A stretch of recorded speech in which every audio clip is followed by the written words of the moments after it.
Alright, nkomyo nga mbadde basubiza nti ngenda kudda kansubire buli bulungi. Ne network kansubire nti eteredde. So buli muteba nyaba ne basebo. Mwenna gye musinzira okuwuliriza. Mwe baleko gye mutuusaako engalo. Nkomyo nga bwe mbagambe mu video eyokubiri. Alright, nsonga erinja gadde njite musoke mugende tukole ebirala. So nkomyewo mu video eyokubiri nga bwe mbagambi kansubire buli bulungi. Mujje bale gye mutuusaako engalo buli omu gyali mu nsi yonna. Mwe bale kubanga mukola emirimu gino. Kubanga si kyangu okuba nti ensi tulina gitambuza nga ate tugitambuliza mbikemo ebyenjawulo.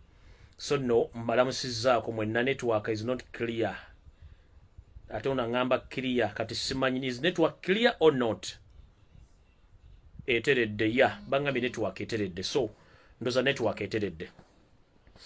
So mwanguweko tugende ku video eyokubiri tugende tukole ebira kubanga tetulina budde bannange. Njala mwanguwe tugende tukole video eyokubiri. Tetukyalina nnyo budde byokkola tulina bingi nnyo. Mwanguweko tugende maaso tukole video eyokubiri tuve wano tugende maaso. So njagala abantu abakola bamanyi ebyafa bya Uganda gye bivudde nadda by'obufuzi munyangwireko abasinga obungi. Tukomye otegeeza muno tukomye kuba twagala kukola video tuve wano tugende. Ya twagala kukola video bidi tuve wano tugende. So mbalamusiza ku banyabale basebo bwe mujasinzira okuliza kansubire muri bulungi. Naddala bali mu magwanga agebweru buli mujasinzira okuliza mubale kuteeka sente mu struggle mubale kwebereramu. Era njalo kusoko kubaza abantu ba Abdabi mwenna abasobodde okuwayo posters emitwale 3 zituuse w'omukulembeze era zifuniddwa.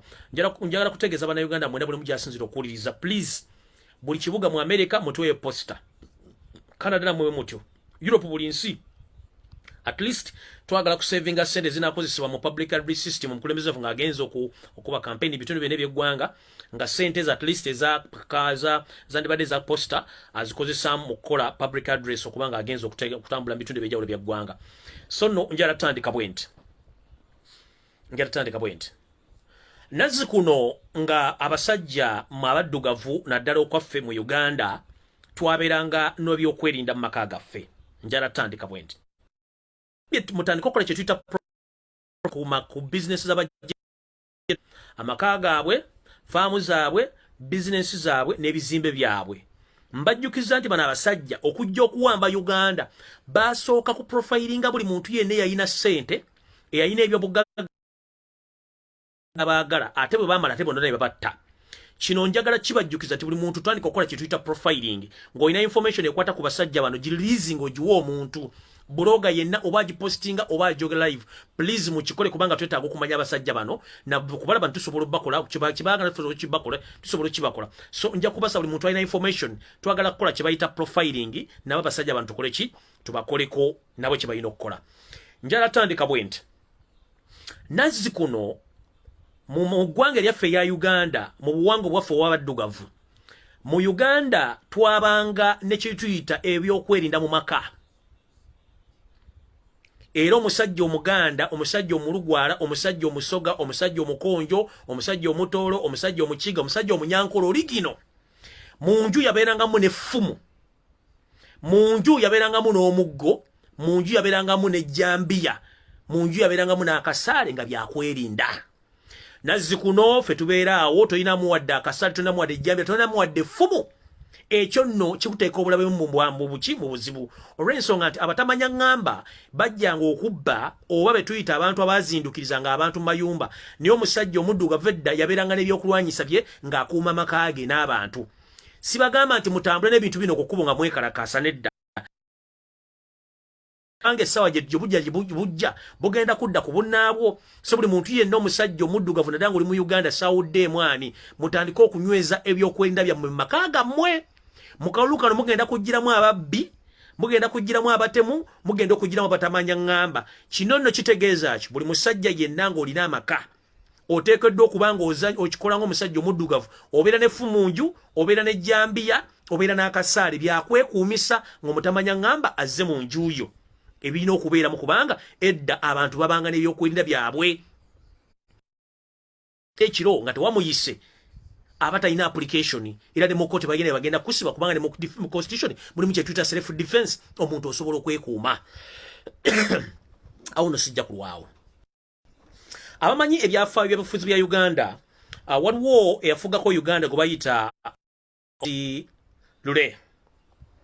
Luno yafugako Uganda ebbanga etali ddene naye Uganda yaleka agikoledde ebintu byanjawulo nnyo naye batamanya ngamba bamusuula ne bagezaako muwamba era gavumenti ye neegwa abantu banna Uganda ne beekalakaasa nga bagamba twagala lule oba tufa tufe abamanyi obungi mukyakimanyi bagamba nti twagala lule oba tufa tufe era basinga obungi bali ku Constitution Square abatamanyi Constitution Square kyekibangirizi ekitunudde oba ekiri mbega kooti enkulu ku side ya waggulu era kyekibangirizi ku mukono guli bw'obadda ku Kampala Road kiri ku mukono ogutalya bw'obanga oli ku CPS bw'obanga kiri ku kooti ya ggulu mbega waliyo CPS waliyo kooti waliwo Bank of Uganda waliwo Crane Bank waliwo Centenary ekyo ekibangirizi kyekiyita Constitution Square bwamala okusuula gavumenti ya lule abantu beekalakaasa baga nti twagala lule oba tufa tufe ebiseera ebyo omusajja eyali mu mitambo gy'ebyokwerinda mu biseera ebyo yali Yosero Tabaisirwa mutabani wa Aleese yalagira amagye n'agagamba shoot and kill whoever is demonstrating ask for return of lule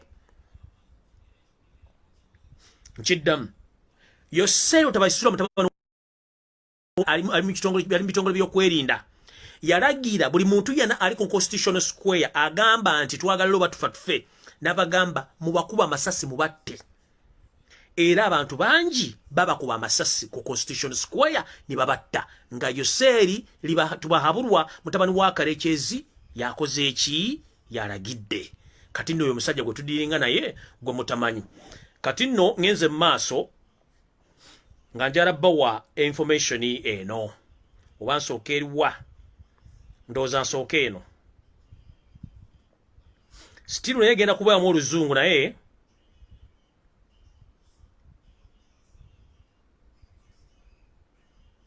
ndowooza kansooka eno ndowooza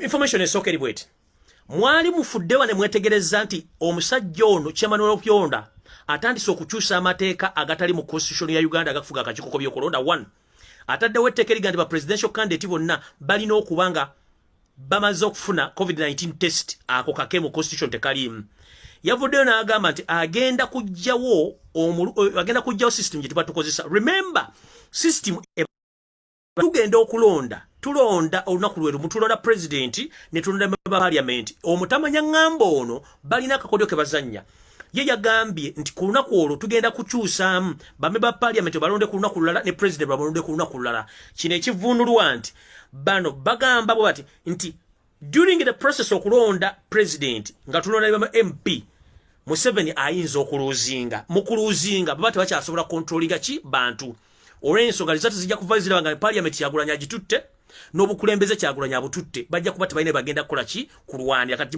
ono byababukama ne mukama kye basaze bagambye bati nti twawule obulu bwa president okulonda kwa president tuteeka olunaku olulala tukwawule ne kwa member parliament njagala kubuuza Simon Byabakama amateeka ga parliament agafuga ebyokulonda gali well established nti ba parliamentarians ne president balondebwa ku lunaku lwerumu wajjeewa tteeka ki mu kawaayiro ki kewasinziddemu ogambe nti oyawudde president ne parliament obalonda mu nnaku ez'enjawulo kana akakodyo ke kamu koyagala okukozesa okulaba nti omala okulaba ba parliament Museveni ajja kumanya parliament yagifiiriddwa oba agisigazizza banonyi option ekyokubiri Museveni wamala parliament ajja kumanya nti nina parliament oba sirina parliament ekyo wana bakivuddeko ekyokusatu bwamala okulonda parliament eno ajja kumanya nti kati bajja kulira money power yonna olwokuba nti bamaze okumanya parliament bweyimiridde badire money power yonna nga balina enough time okuzoganya Kyagulanyi ne Nuupu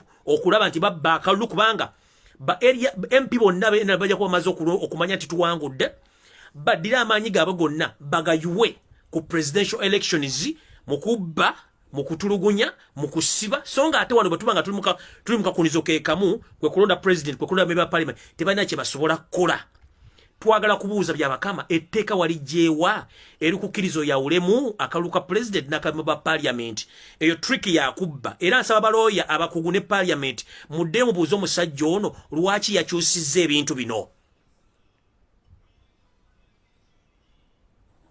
mumubuuze lwaki yakyusiza ebintu bino kubanga kana akakodyo bakataddewo okubbiramu obululu n'okugamba nti president bamulonda ku lunaku lulala kiba kijja kuwa NRM n'ekibiina kyabwe okukoza effujjo kuba bajja kumanya nti parliament bamaze ogitegera biki ebivuddemu gonna amaanyi bagazze ku kalulu ka president ekitakkirizibwa mu mateeka kubanga constitution etugamba nti mu kulonda kuno ffenna tulina kulondebwa ku lunaku lwa parliament ne president so mukulu Kasimu Yoseri tiba habulwa lutabayisirwa mutabani wa Karekezi ne Munyarwanda munno Simon byabakama kuba n'enfunya information edaga nti eriye Bunyoro yesibaye bwesibyo kwetuma byabakama si musajja Munyoro ne Munyarwanda no Simon byabakama ne si musajja Munyoro musajja Munyarwanda wedde emirimu atonya ne Moli so nakyo mukitegedde so yakonna akakodeto wakaguddemu era tukesa n'okutereza okiriza ku bintu constitution byesoma mu mukole ebyammwe nkatandika bwe kati.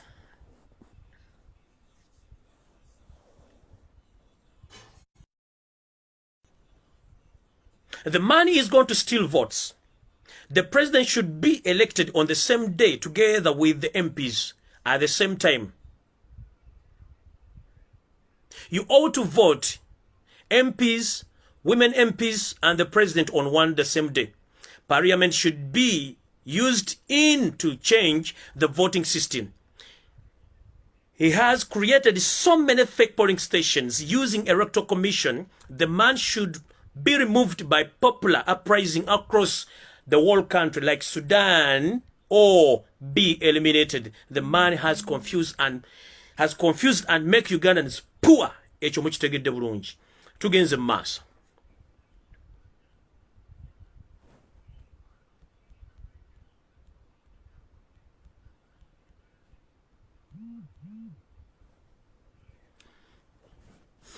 Mubadde muli awo NTV yaleta omukazi nemukolako information ng'emubuuza gye yajja ssente omukyala omusomaali gwe bayita Amina Hayasi. Omukyala ono Amina Hayasi ezo ssente zayogerako sizize. Manya ina factories meka akola biki ebintu byonna bya Yosef tabaisura mutabana wa Karekezi ku ssente z'omuwi w'omusolo ntandise bwenti. Mumpulize bulungi.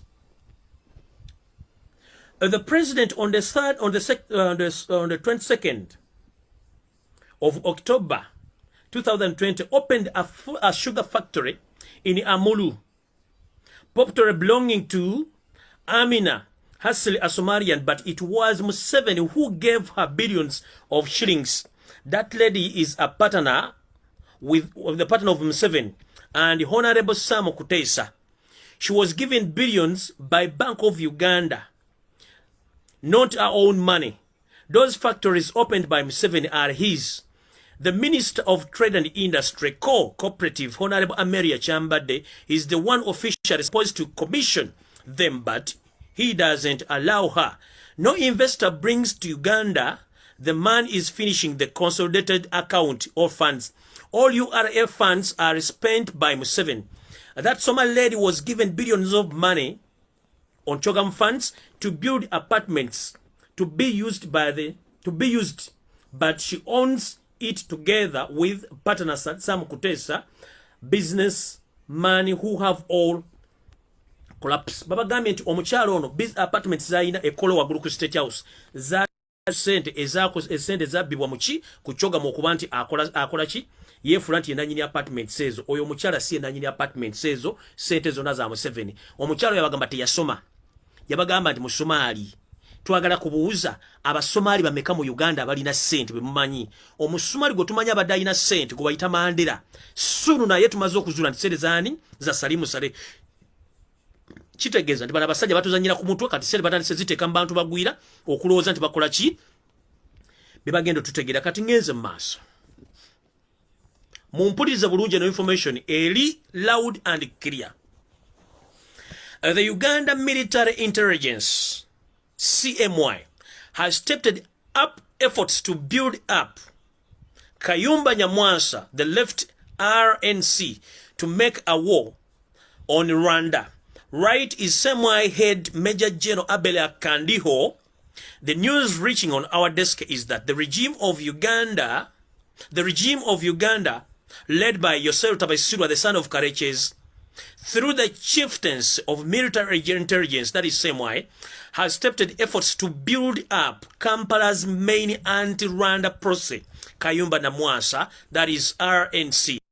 According to the reliable sources, the director of the CMY, Major General Abel Kandwanaho, has continued to facilitate the terrorist activities of RNC through recruitments of the provision, training camps, and all logistics required to train Rwandese, mainly recruited from refugee camps, and to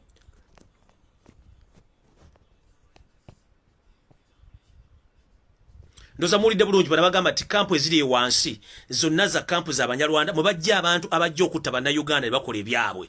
Kati bagezaako nnyo okuba nti bagenda teekawo olutalo oba okuteekawo olutalo naye nga esseemu ye biri muno okulikuluutinga abasajja Abanyarwanda okuva mu kampu ezo batandika okuterrorizinga Rwanda n'okuba nti bateekawo entalo. Ngenze mu maaso. The semi agent working with RNC recruiters are researching new membership from different refugee camps, especially Nachi Valley and Chaka. They are redirecting them and physically preparing them for what they say it is an eventual war against Rwanda. Our sources said the training camps are moderately on the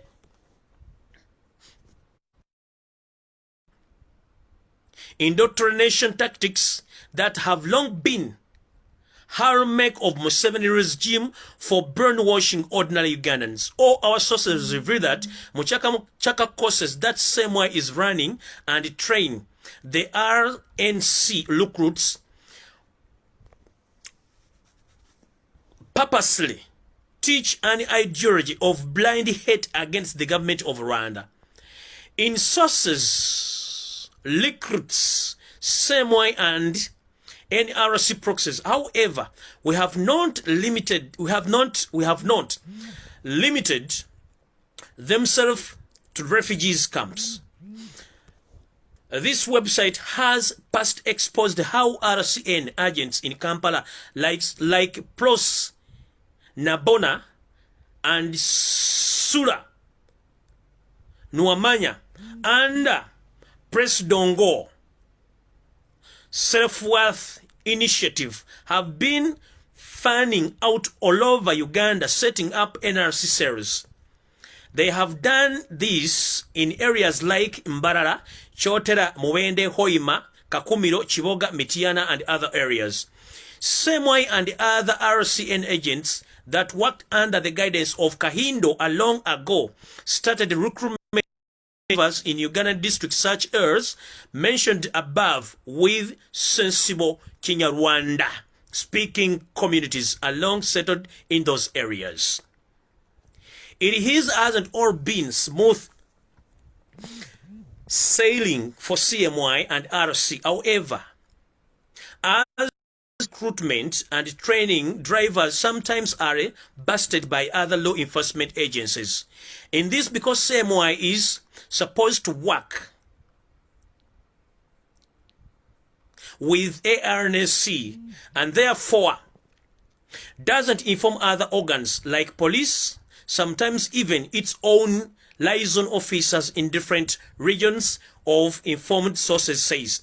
There have been associations when RNC agents have been seen in communities conducting mobilization meetings upon which they have been arrested by Ugandan police who seems to be not be part of the scheme. Someone always intervened to have them released. A case in point is recent case of 8 NRC agents arrested in Kasanda, Mubende district by the police officers. Locked them up, but Semway quickly intervened and transferred them to Kampala on pretense of the invitation or investigating their activities, but those were later released on orders of Kandiho.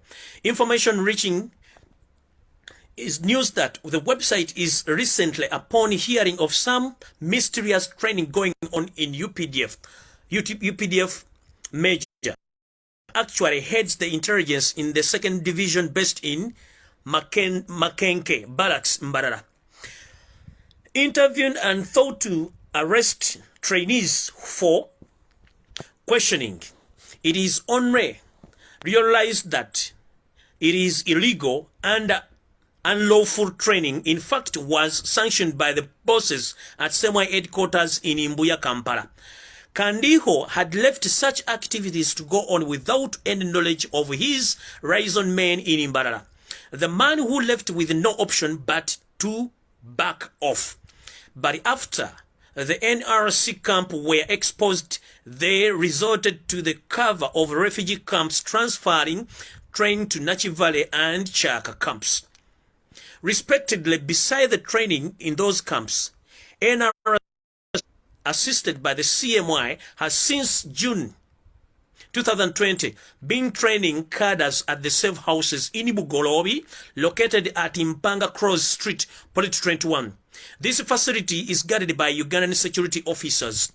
It is reported that in all those activities, RNC is assisted by the CMY, liaison officer, and the IOs in those mentioned areas. Any area investigation reports by the website expose that Sula, Nwamanya, Wakabiriji, and Prose Nabona are NRC locator coordinators of the recruitment program, with the assistance of the South African-based flank Ntwari, Kayumba Nyamwasa's brother-in-law. Other individuals like of Empute, Mpimak, Runanira, and Robert Higuro are the instructors that have been added to the likes of Gervas Kondo and US-based NRC Secretary General Mpangi Intama Shobora, the UK-based RC coordinators in charge of mobilization, and others. They point out that not only in Kampala, anti-Rwandese hostility, a gross violation of anti-state relations such as activities sabotaged the regional efforts on normalized relationship between Kampala and Kigali. Ndoza mulaba ensimbi z'omuwa omusolo gye zikola. Tulina abagwira abakyagala okuzinga entalo ne keesi mu Uganda. Bwe tubanga CMI agikulira Abelo Kandiho omusajja Munyarwanda akyasobola okutendeka amagye mu bitundu ebyenjawulo ebya Uganda ng'ate bonna bagwira, tuba tulina ggwanga kirino.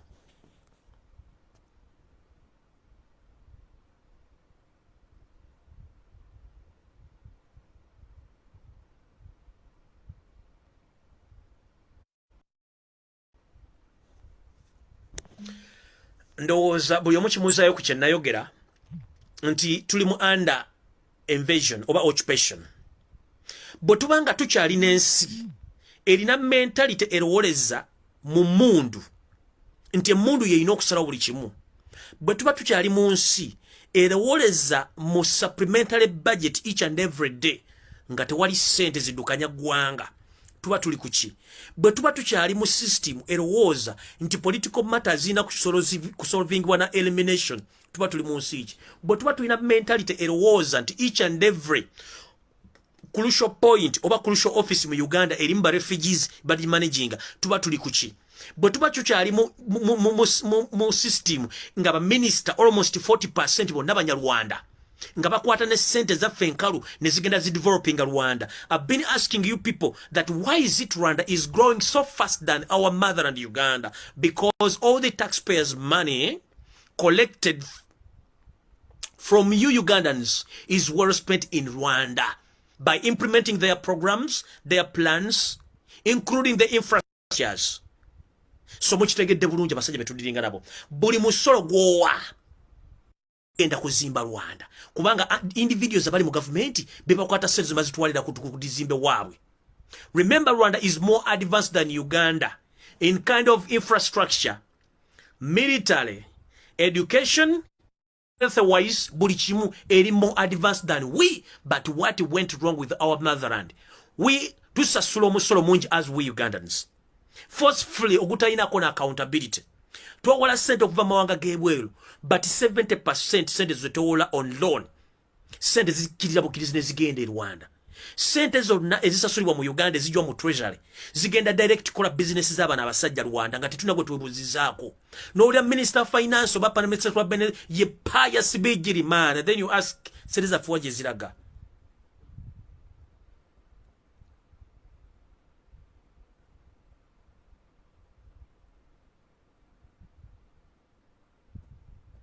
bobanga tuina ideology ekyagenda ne tuziteeka mu nsi zidi developinga weebuuze lwaki buli kifo kyonna ekiri kurusho mu Uganda kirimu munyarwanda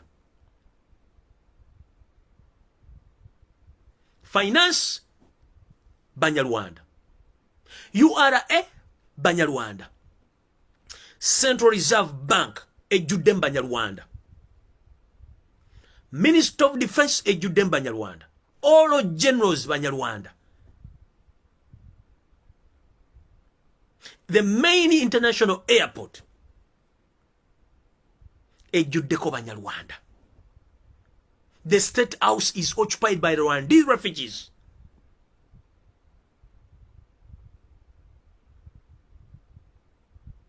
all state house funded scholarship are occupied by the Rwandese who move around the world with diplomatic passport or official passports. All state house scholarships zimanagingibwa era zifulumizibwa banyarwanda tekyali muna Uganda afuna scholarship nga si munyarwanda on the taxpayers money.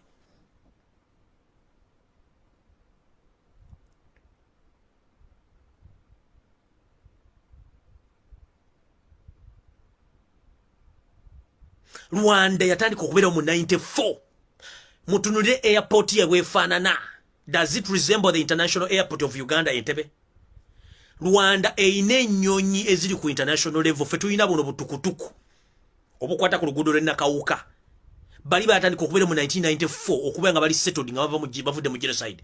Lindako Rwanda eyina transport system babulako buli mu kuteekawo train bayina bus ziri well managed well staged stage weziri buses that they don't pay cash bakozesa kye tuyita automatic bachita bayina automatic valinyirako bus tosasula sente otekako airtime otekako good data joteka ku bus n'ogenda. In Uganda we are still paying cash mu bus enfu ku sente zo mu omusolo.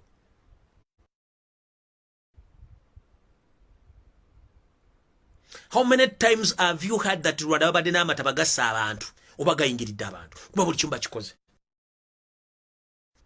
Soon or later mujja kuwulira nga Rwanda egenze mu second what? Mu second world country on Uganda's expense ku sente zammwe. Nkiddamu soon or later Rwanda genda mu second world oba mu second economy nga ku sente z'omu omusolo za Uganda. Ngera kubuuza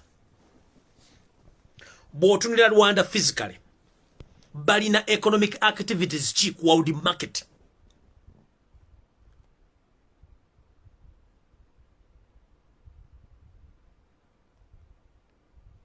Batunda ki ku world market? Mazike, mwanyi, kotoni, kofi, balina kaki?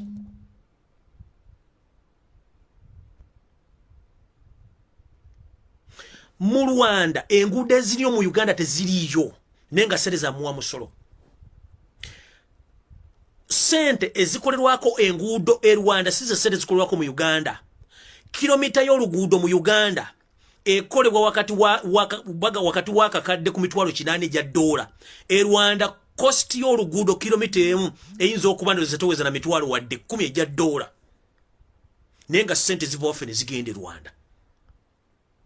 Amalwalire Rwanda bayina amalwalire agali ku world level. Feneri ali ku world level eri far off spite na emulago baligo bamba na Uganda. Kubanga muino kubanga muvaamu gende ekirudu watali ddagala era ne mutagula maaso. Weebuuze wali otudde kawo ne weebuuza lwaki education system ya Uganda tekyuka? Lwaki esigadde nga bweri? Wano wenjagala buli muzadde ateeke essira. Tutandise.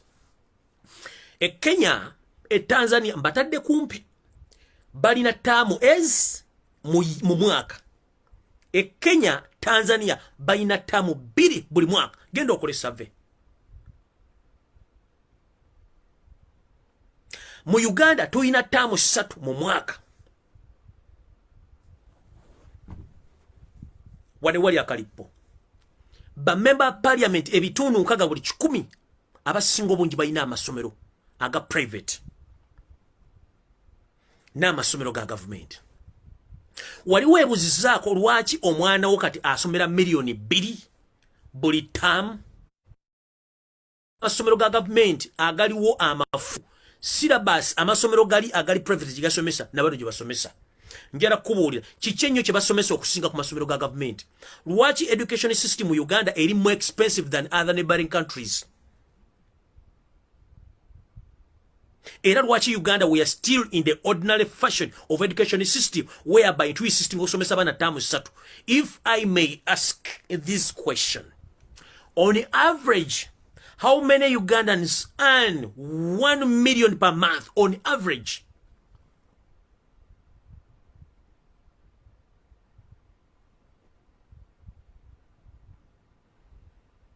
Njara munziremu.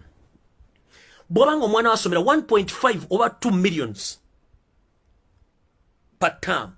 That means within a year, bwosasula milioni 2 oze milioni 6. Okonga tekuliko gula sabuni ngoye mifaliso bikite biriko. That means milioni 6 omwana wo bugenda okumalako mwaka mulamba ayinza okuba asomera milioni 10. But on average, muzadde ki ayingiza milioni mu per month e Uganda.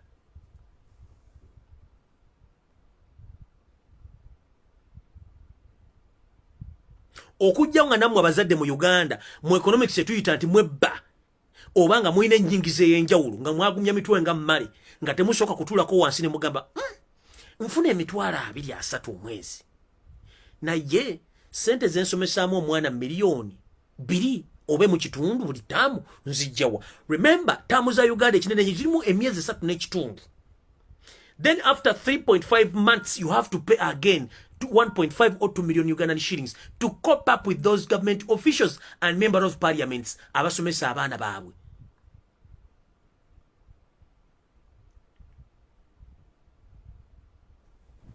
If in Uganda the education system is still carried on of those colonial rules or colonial masters, when other countries are advanced from those colonial rule kind of systems of education and were still carrying on such system, then we are doomed. We are still teaching Zinja Sarompas, the strongest man in Singapore, how to grow wheat growing in USA. Those people in USA, they don't want to know what is Uganda is, where Uganda is. They teach their kids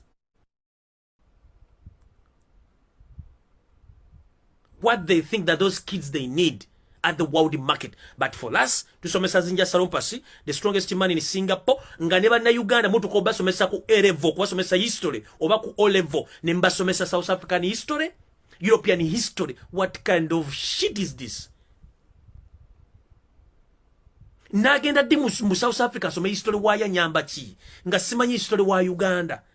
Simanyi geography wa Uganda, simanyi politics wa Uganda, simanyi bikwata ku Uganda, munsomesa America, munsomesa South Korea, munsomesa America, munsomesa history w'ensendala nga Uganda simumanyi. Bwemba simanyi Uganda, lwaki munsomesa bintu bikwata ku nsendala?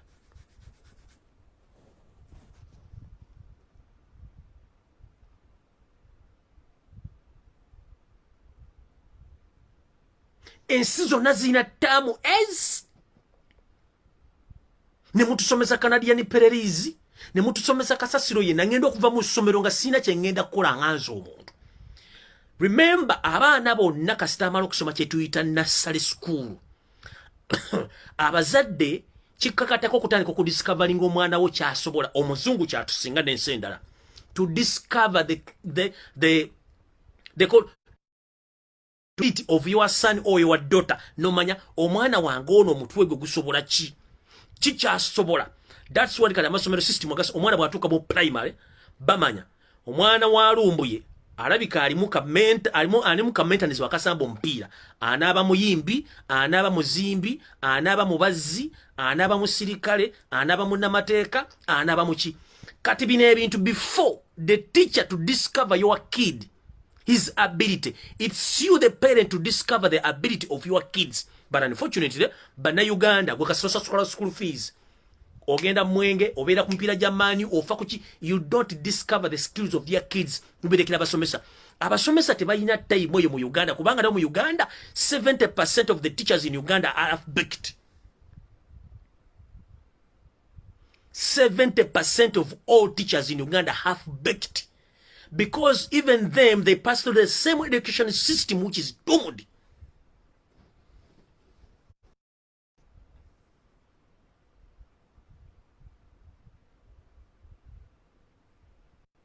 The same teacher abasomesa abaana bamwe, the same education eri doomed yabakoloni gye balimu kati agenda kulayamba kyo omwana wo. That's why wosanga omwana azaliddwa mu Europe at the age of 7 aba asobola okukubira structure y'ennyumba obanga asobola okuba plan y'ennyumba, asobola okuba sketch y'ennyumba, asobola okuba sketch y'oluguudo, asobola okumanya ekintu kyagenda okukola nga kiri accurate. Ne bw'abanga mulimu interview, the way how he or she express himself is so different n'omwana wa senior 6 wa Uganda. Get a kid from USA or America ngalimu P7 katika lije P7 ya America omuteke n'omwana wa university wa Uganda bagende ku interview ojja kumanya nti education system ya Uganda nfu. Omwana ogamba x equals y notekaluka apostrophe simanyi stroke simanyani find x katumubuza how can I find x? Mathematics is good but it's so confusing whereby ebintu byembuza abaana tebane bagenda bisanga in life. We need to teach real life things. Omwana amanye nti kati omwana wange alimu oluzimbi mututtewa, omwana wange alimu sports kiwaagwa, omwana wange amanyi kino kimututte luddawa. Balina okusoma skills, but the education system Uganda yafuuka economic, yafuuka kati financial education nti buli muntu it's just an investment. Nzimbe bizimbe byange neteka blackboard nentuuza wali abasomesa nembafuna kubanga babera bakozi nembawe byokusomesa kubanga biri mu syllabus enfu. Education system ya Uganda eringa bonomire eddagala nga toli mulwadde, kitegeeza eddagala ligenda kufuuka poisonous mu mubiri gwo. Kiringa bonobeera ng'oli mulwadde n'omira eddagala overdose ojja kufuna side effect oba ojja kufa.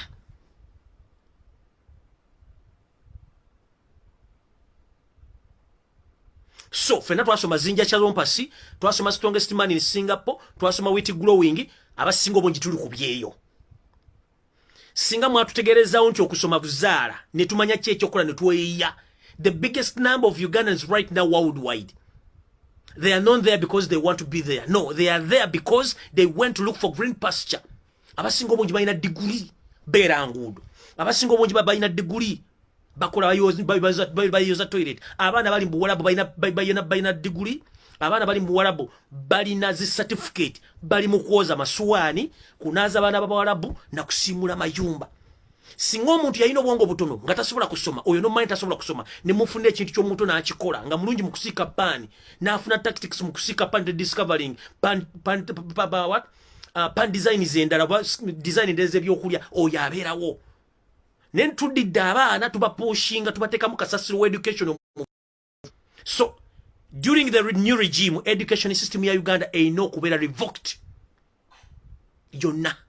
We base on skills and discovering the ability of all kids in Uganda, because Ugandan kids are very talented but they lack a guidance through the education system and full.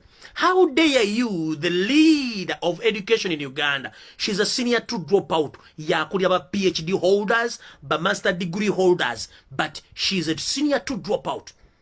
Musubira education system egenda tambula etya.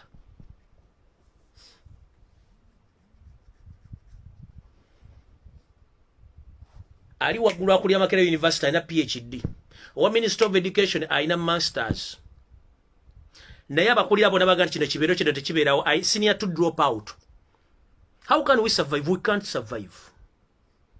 If you find the X tubuzanga abana banji balina skills naye kubanga tebalina guidance career guidance teriwo basomesa nabo bali bayita mu system yemu toyina kyogenda kukyusa.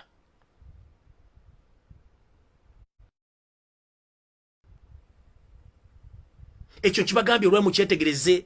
If you want to prove what I'm saying right now, genda ofuna omwana ali mu America owa P7 omuleeta omuteeke ne graduate we Makerere bateeke ku the same table batandika ku discussing issues. Ojja kula omwana wa university Makerere agenda kudduka emisinde. One, silwa kuba nti oli yazaliwa mu luzungu naye omwana buli topic gye banaamubuuza jaga no, please don't drive me there. Nombuuza why nagamba please. I'm so comfortable in such and such a category of questions. But in Uganda, you bring someone najja ku pano n'omubuuza nga nekyomubuuza tagenda kuddamu nti ekyo sikimanyi. Kubanga the moment you tell something that I don't understand what you're asking, kiba kitegeeza alina okukuza gy'olina okubeera. But in Uganda tugumya mitwe ne bakubuuza ekibuuzo n'oswalira kubanga tokirinaako idea. But those kids are very clever. Tomutwala gy'atamanyi. Please don't take me there. I'm not comfortable in such areas. I'm specialized in this area. Please ask me such questions which are situated in such area. If not so, please, I'm very sorry. I'm not going to continue. But in Uganda, okubanti tutu okuswala, you end up ashaming yourself kubanga otia. But those kids are very clever. Gamiro, please, I'm very sorry. I can't handle such questions. I'm not able to continue with those questions. No, because I'm not well versed with such questions. No, I'm very sorry. No. But in Uganda, omwana ogenda mbuuza ekibuuzo takimanyi aswala fijitinga akubawe bifu. Because the education system nfu. Abaana babuuza why and why. Nakubuuza naga please, I'm very sorry. I can't do it. Natambula nage tunakyogera mukola. Ne mu Uganda okuba nti education system nfu, omusomesa akubuuza ku teach yayita mu system ye mufu. Agenda kuwa career guidance gy'agenda okuwa omwana.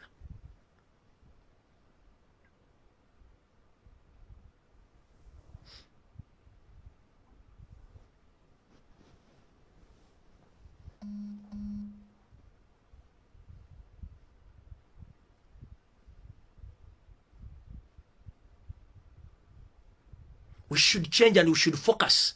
Tulina ebintu by'okukyuka bingi nnyo. And you find the entire country, Uganda Revenue Authority is charging Ugandans abnormal taxes because Ugandans are not informed. Nchidam, ekitongole kya Uganda Revenue Authority ne Kampala City Council and the other bodies aba collecting omusolo guli abnormal ku banda Uganda ne mbatuka no basiba kubanga tebamanyi mateeka atina mateeka tegari regulated. Because if you are going to collect taxes from the people of Uganda, you need to first inform them or to teach them. And before teaching them or informing them, you need to put their rules and regulations, or you need to put their the ways and to teach people which ways and mangeri ki gye basobola okubanga basasulamu emisolo agusasulira ku ki.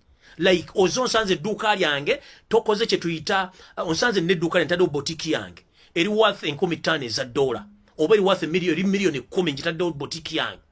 Gwe nojja notakola kye tuyita bakiyita batya notakola kye tuyita valuation.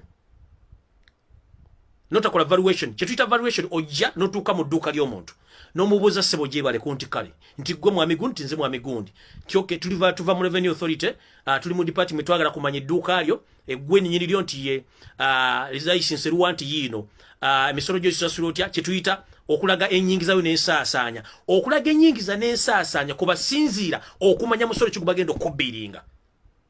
Edduuka lisasula ssente mmeka nti ssente bwe ziti olugola lutunda ssente mmeka nti bwe ziti on average oyingiza ssente mmeka osaasaanya mmeka. Revenue ko erina okusinziira okutandika okubijjika omusolo. But unfortunately revenue everi n'engalabi zaayo tebakoze valuation tebakoze eki. Najja nagamba okay botiki eno nti ogenda sasula license ya $50,000 pa year.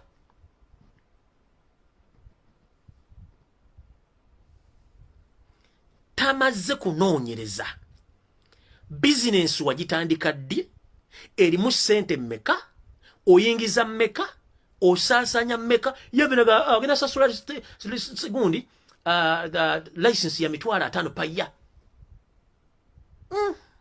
Kati Revenue Authority. Bwiino kola kye tuyita sensitization.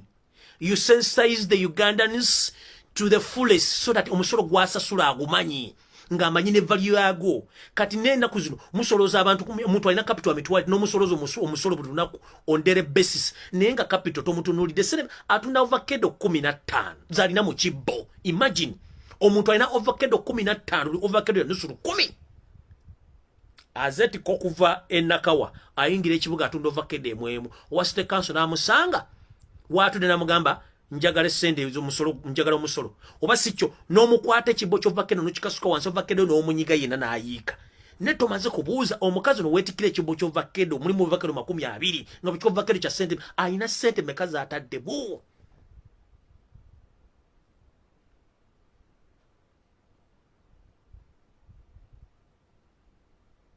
Bine bitu byetubaga biri visible and practical.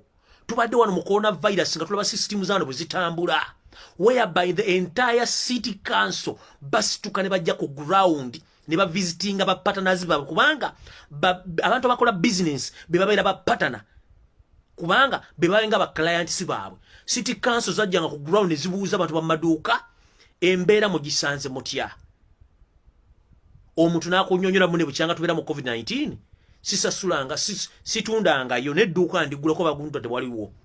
Then ne bayita landlord nanyini kizimbe wokole mugamba okusinzira ku situation eriwo nti omuntu onabadde asasula sente meka omwezi nti abadde asasula million 3 omwezi. State council ne mugamba kati gwe landlord omusolo gobadde otuwa gubadde gwa mitwalo 5 buli dduuka lino nti kati ogenda tuwe mitwalo 15 nti ye nti naye tubadde tukusaba nti okusinzira ku mbeera nga bwe n'ompangiso nabadde akusasula million 3 nti agenda kuwa million 1.5. Kati State Council mala okukiriziganya ne landlord ku musolo gwe badde emujjako ne State Council negamba landlord akiriziganya n'omupangisa abadde asasula million 3 asasule mu kitundu. Kitegeeza ki?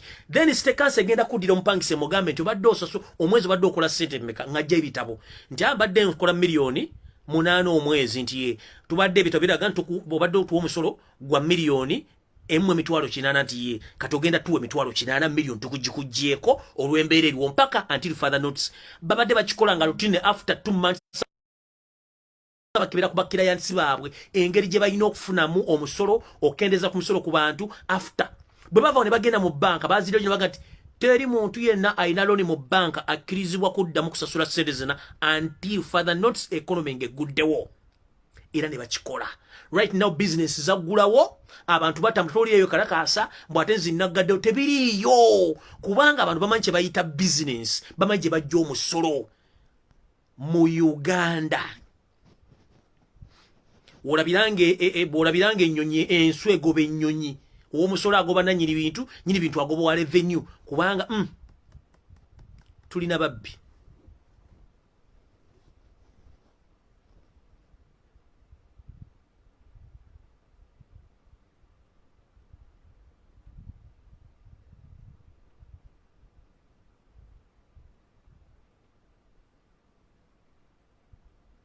So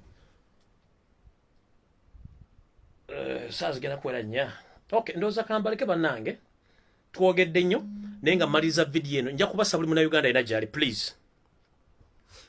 Tulinde tukwasaganye omukulembeze somalo okwewandiisa. Bambala okwewandiisa tuleke tukole kikola ki ekiraddako.